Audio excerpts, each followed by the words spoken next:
cause even more hardship for the poor, especially in urban centers like Metro Manila. This even as the presidential palace assures the public of sufficient overall supply. Buena Bernal reports from Manila.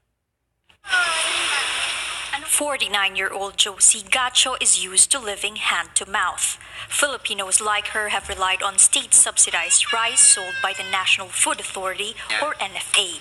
It's cheaper than other types of rice sold in local markets. Dati bumibili po kami, ngayon wala pang mabilhan sa palengke. Kakatipid minsan kasi kahit pag may 40 makabili ka na ng 1 kilong bigas.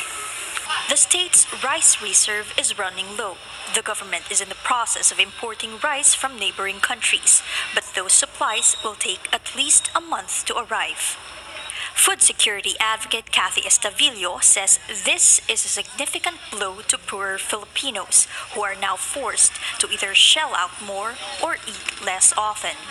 After years of sounding the alarm, she's become frustrated with government's continued rice importation and the low prices it sets when buying rice from local farmers. Sa panahon ngayon, dapat bumili ng bilhin yung produkto ng mga magsasaka.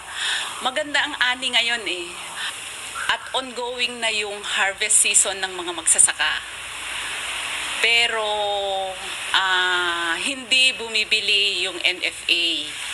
Advocates also fear that unscrupulous traders could take advantage of the situation by sowing panic and creating the illusion of a shortage to drive prices up. They have the leeway to do this since commercial rice, unlike state-subsidized rice, has no price cap. The National Food Authority says the Philippines' daily consumption requirement is over 32,000 metric tons of rice. This means the country needs over 640,000 50-kilogram bags of rice each day to feed every Filipino.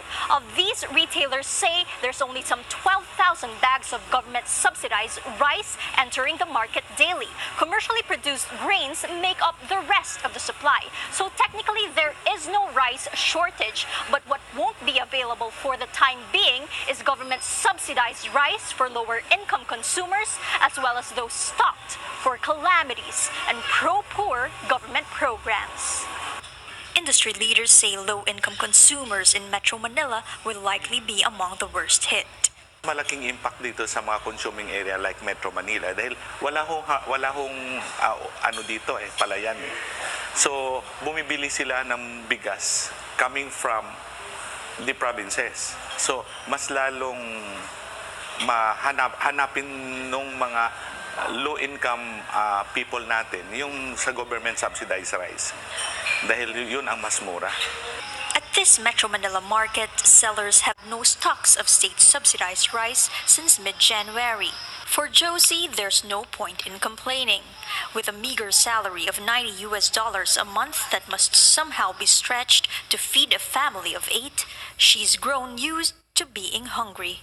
Buena Bernal, Channel News Asia, Manila. That's a business news in brief. The world's big